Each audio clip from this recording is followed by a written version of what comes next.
فائزہ مجھ سے کہتی تھی کہ مجھ کو صورت کی وجہ سے ٹھکرایا گیا ہے، تم دیکھ لینا، میں ثابت کر کے دکھا دوں گی کہ بدصورت لوگ بھی اچھی زندگی گزار سکتے ہیں۔ میں یہ بتا کر رہوں گی کہ خوبصورتی اتنی اہم چیز نہیں ہوتی جتنی خوبصورتی ہوتی ہے۔ فائزہ میری پڑوسن تھی، ہمارا بچپن ساتھ گزرا تھا۔ کلاس فیلو ہونے کے سبب اس کی بہنوں کی نسبت میری اس کے ساتھ زیادہ دوستی تھی۔ یہ 3 بہنیں تھیں، ان کا کوئی بھائی نہ تھا۔ ناصرہ اور کیسرا کی شادیاں ہو چکی تھیں، جبکہ چھوٹی ہونے کے سبب فائزہ بھی غیر شادی شدہ تھی۔ اب بیوہ ماں کو فائزہ کی شادی کی فکر کھائے جاتی تھی۔ وہ ناصرہ اور کیسرا سے کہتی رہتی کہ تم لوگ اب چھوٹی کی فکر کرو تاکہ میرے سر سے بوجھ اترے۔ ایک روز ناصرہ نے ماں کو خوشخبری سنائی، رشتے کے ایک دیور نے اس کے ذمے یہ فریضہ لگایا ہے کہ اپنے خاندان سے کوئی لڑکی اس کے لیے تلاش کرے۔ ناصرہ نے سلیم سے فائزہ کا ذکر کیا اور یہ بھی کہا کہ تم امی کے گھر چل کر ایک نظر میری بہن کو دیکھ لو۔ مجھے لڑکی دیکھنے کی ضرورت نہیں، وہ امی دیکھ لیں گی۔ آپ کی بہن آپ کے جیسی ہی ہوگی۔ ہاں میرے جیسی ہی ہے، ناصرہ نے کہا۔ پھر تو ٹھیک ہے بھائی، مجھے آپ جیسی ہی شریک حیات چاہیے۔ ناصرہ کی میری جیسی کہنے سے مراد عادت و اطوار اور سلیقہ شعاری تھی، جبکہ سلیم کا مطلب شکل و صورت سے تھا، اور صورت و شکل میں تو ناصرہ محض خوبصورت نہیں بلکہ لاکھوں میں ایک تھی۔ بس وہ سمجھا جیسی حسین ناصرہ ہے اس کی بہن فائزہ بھی ویسی ہی ہوگی۔ سلیم کے ہاں خود لڑکی دیکھنے کا رواج نہیں تھا، مائیں ہی لڑکی دیکھتی اور پسند کرتی تھی۔ سو سلیم کی ماں ناصرہ کے ساتھ اس کی والدہ کے گھر آئی اور فائزہ کو دیکھتے ہی پسند کر لیا۔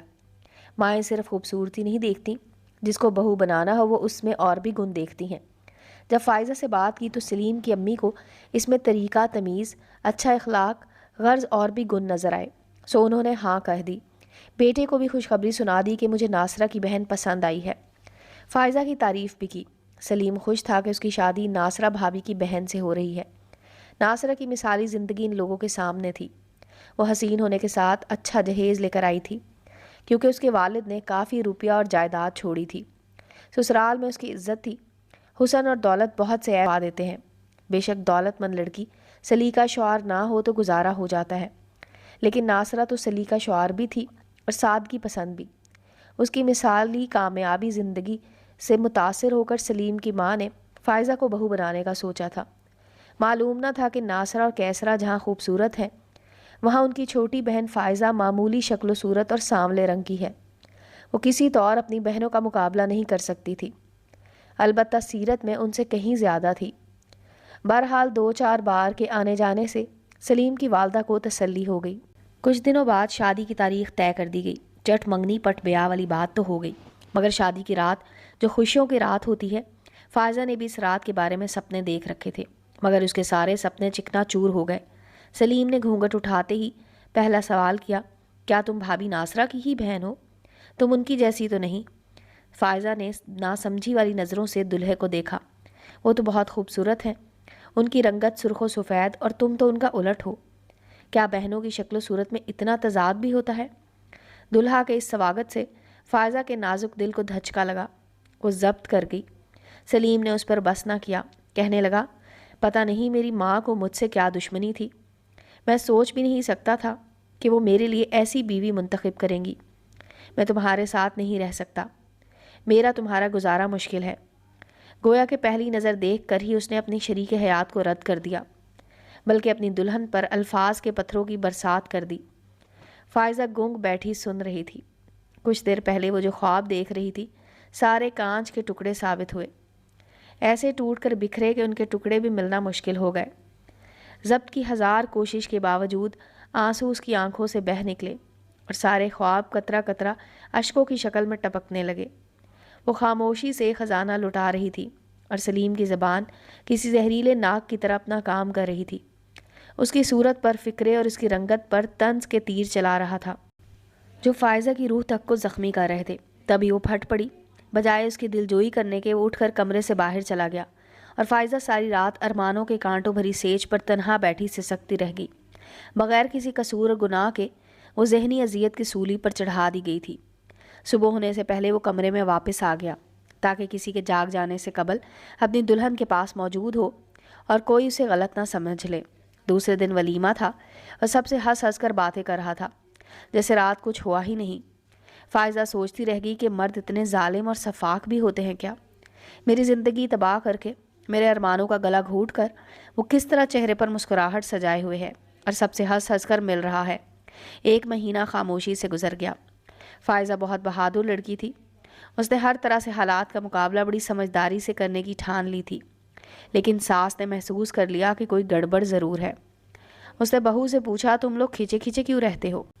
یہ سوال آپ سلیم سے پوچھ لیں۔ ماں کا شک یقین میں بدل گیا۔ شام کو جب سلیم گھر آیا، ماں نے اپنے کمرے میں بلا کر اس سے پوچھا، تم کچھ اکھڑے سے رہتے ہو، بیوی کے ساتھ بھی تمہارا رویہ پھیکا پھیکا سا ہے، کیا بات ہے؟ فائزہ نے کچھ کہہ دیا ہے یا اس سے کوئی غلطی ہو گئی ہے؟ اگر کوئی ایسی بات ہے تو مجھے بتاؤ، میں اسے سمجھا دوں گی۔ ماں، وہ ہرگز مجھے قبول نہیں ہے، آپ نے میرے ساتھ زیادتی کی ہے۔ سارے جہان میں میرے لیے آپ کو یہی ایک لڑکی ملی تھی، اپنے اکلوتے بیٹے کے آنگن میں اتارنے کو میرے لیے یہی چاند رہ گیا تھا۔ اگر کوئی اس سے بھی زیادہ حبشی شکل مل جاتی تو کیا اس کو بہو بنا لاتی؟ آپ کی پسند کو میں اس قدر گیا گزرا نہیں سمجھتا تھا۔ میں نے آپ پر بھروسہ کیا، میرا اعتماد مجھے لے ڈوبا۔ کم از کم اس کی رنگت پر تو غور کر لیا ہوتا۔ کیا مطلب ہے تمہارا؟ کیا ہوا ہے فائزہ کو؟ اتنی اچھی تو ہے، آج کل کے دور میں اتنی سلیقہ شور لڑکی ڈھونڈنے سے نہیں ملے گی۔ صورت ہی سب کچھ نہیں ہوتی بیٹے، یہ ایسی لڑکی ہے کہ تمہارے گھر کو جنت بنا دے گی۔ مجھ کو نہیں چاہیے ایسی جنت، تم اس کو کیوں ٹھکرا رہے ہو؟ آخر اس کا قصور کیا ہے؟ میرا کیا قصور ہے؟ میں تو ناصرہ بھابھی کو اپنا آئیڈیل مانتا تھا۔ مجھ کو کیا خبر تھی کہ ان کی سگی بہن اتنی گئی گزری ہوگی؟ میں اس کالی کلوٹی کے ساتھ کیسے گزارا کروں؟ اسے دیکھ کر میرا دل ہی خوش نہیں ہوتا تو میں کیا کروں؟ اس میں تو ناصرہ بھابھی کی جیسی ایک بھی ادا نہیں ہے۔ یہ تو عجیب ہی چیز ہے، مٹی کے مادھو جی، اس کو نہیں رکھ سکتا، میں اسے طلاق دے دوں گا۔ بیٹے کے منہ سے الفاظ سن کر سلیم کی ماں سکتے میں آ گئی۔ خبردار جو طلاق کا نام بھی لیا، ہمارے خاندان میں آج تک ایسا نہیں ہوا۔ جس سے شادی ہو گئی نباہ کیا، تم کو بھی اپنے خاندان کے رواجوں کی حفاظت کرنا ہوگی۔ اگر ہمارے خاندان میں طلاق نہیں ہوتی تو خود سنبھالیے اپنی اس بہو کو، میں یہاں سے چلا جاؤں گا، آپ خود اپنی اس خوبصورت بہو کے ساتھ رہیں۔ یہ کہہ کر سلیم اپنے کمرے میں چلا گیا۔ جب اس نے گھر چھوڑ جانے کی دھمکی دی تو ماں پریشان ہو گئی۔ بہت عرصہ قبل وہ بیوہ ہو گئی تھی، انہی بیٹوں کے سہارے بیوگی کاٹ دی، دوسری شادی کبھی نہ سوچا۔ وہ خاموش رہ گئی، سوائے دعا کہ کیا چارہ تھا کہ خدا سلیم کو ہدایت اور اس کے دل میں فائزہ کے لیے محبت پیدا کر دے۔ سلیم نے فائزہ سے دوری قائم رکھی۔ ساس ہر وقت فائزہ ہی کو سمجھاتی رہتی کہ بیٹی تم صبر کرو، اللہ تعالیٰ خود تمہاری زندگی میں بہتری پیدا کر دے گا، تم بس سلیم کے سارے کام اپنے ہاتھوں سے کیا کرو، آخر ایک دن وہ تمہارا ہو جائے گا۔ فائزہ نے ساس کی بات مان لی اور شوہر کے تمام کام اپنے ہاتھوں سے کرتی، ساس کی بھی خدمت کرتی، ایک بیٹی کی طرح ان کا خیال رکھتی، لیکن سلیم کا دل نہ جیت سکی، اس کو خود سے محبت کرنے پر مجبور نہ کر سکی۔ سلیم کی بے رخی اٹل تھی۔ ایک دن کچھ مہمان آئے ہوئے تھے، سلیم ان کے ساتھ بیٹھا تھا، کہا چائے بنا کر مہمانوں کو دو۔ اس نے حکم کی تعمیل کی۔ اس نے مہمانوں کے سامنے کیک، سموسے اور چائے وغیرہ رکھے تھے۔ جب سلیم کے سامنے پلیٹ رکھی تو اس نے اٹھا کر پرے پھینک دی، کہا کہ یہ صاف نہیں ہے، حالانکہ پلیٹ صاف تھی۔ صرف اس کی اہانت کرنے کو سب کے سامنے اس نے ایسا کیا تھا۔ شرمندگی کے مارے فائزہ کی آنکھوں میں آنسو آ گئے اور وہ اپنے کمرے میں آ گئی۔ آج تو آنکھوں سے آنسو تھمنے والی جھڑی لگ گئی تھی، اس کے آنسو پہنچنے والا کوئی بھی نہیں تھا۔ تکیے کو ہمراز بناتے ہوئے سارے آنسو اس کے سپرد کرتی رہی۔ پتہ نہیں رات کے کس پہر نیند نے آ کر اس کو اس اذیت سے نجات دلا دی۔ مہمانوں کے جانے کے بعد سلیم بھی گھر سے چلا گیا اور ساری رات نہ آیا۔ ماں اب سلیم کے اس رویے پر کڑ کڑ کر بیمار رہنے لگی تھی۔ جب بیٹے کو سمجھاتی وہ الجھ پڑتا، کہتا زیادہ تنگ کریں گی تو اسے طلاق دے کر چلتا کروں گا، میری شرافت ہے کہ نہ چاہتے ہوئے بھی اس کو گھر میں رکھا ہوا ہے۔ ماں اس کو سمجھاتی بھی تھی کہ بیٹا دل کی آنکھیں کھول کر دیکھو، فائزہ ہیرا ہے اور ہیرے کی قدر کرنا سیکھو، تم کیوں عارضی چمک دمک والی چیزوں کی طرف بھاگتے ہو۔ سلیم ماں کو ہی جھڑک دیتا، تب وہ خود کو ان دو زندگیوں کی بربادی کا مجرم سمجھنے لگی۔ اسی طرح اذیت سہتے ہوئے فائزہ کو 8 ماہ کا عرصہ گزر گیا۔ اس دوران وہ میکے بھی کم ہی آئی۔ ایک دن ناصرہ آئی، اس نے بہن کو افسردہ اور مرجھایا ہوا دیکھا تو پوچھا کیا بات ہے فائزہ، کیا تم یہاں خوش نہیں ہو؟ وہ بولی میں تو خوش ہوں آپا، مگر سلیم خوش نہیں ہے۔ کیا وہ تم سے برا سلوک کرتے ہیں؟ برا سلوک نہیں کرتے تو اچھا سلوک بھی نہیں کرتے، اتنی بات دکھی دل نے کہی ہی تھی کہ یہ باتیں سلیم نے سن لی۔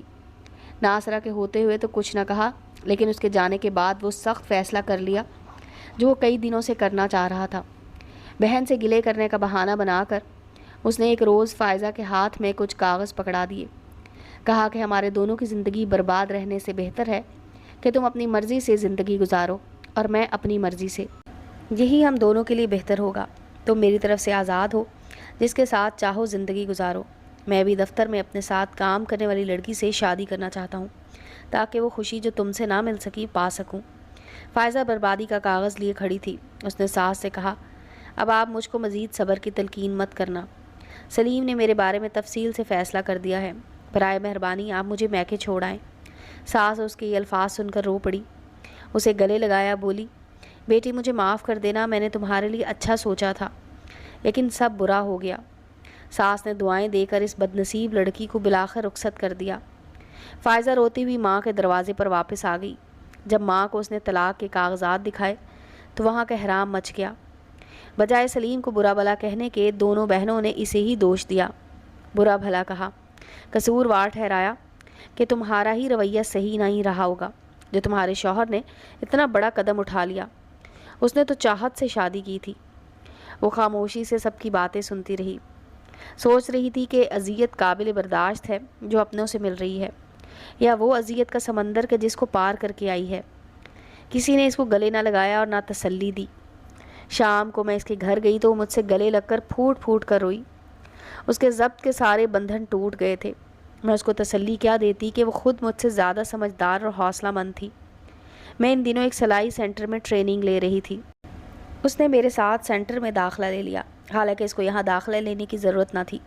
بہت اچھی سلائی پہلے سے جانتی تھی۔ ٹیچر اس کے ہاتھ کی سلائی دیکھ کر دنگ رہ جاتی تھی۔ فائزہ نے ڈپلومہ مکمل کر لیا۔ میں اس لڑکی کے مضبوط اعصاب اور ہمت کی داد دیتی ہوں۔ اس نے ایف اے کے بعد پڑھائی چھوڑ دی تھی، تعلیم مکمل کی، آئی ٹی کا کورس کیا اور ساتھ اپنا بوتیک بھی شروع کر دیا۔ جلد ہی اس کے بوتیک کی شہرت ہو گئی۔ ہمارے محلے کا ایک نوجوان سعد امریکہ سے آیا ہوا تھا۔ اس نے بوتیک کی شہرت سنی تو اپنی خالہ سے کہا کہ مجھ کو فائزہ کا کام دیکھنا ہے۔ جب اس کے بوتیک کے کپڑے دیکھے تو آرڈر پر کچھ گارمنٹ بنوائے۔ وہ ان کو امریکہ لے گیا جہاں اس کا بزنس تھا۔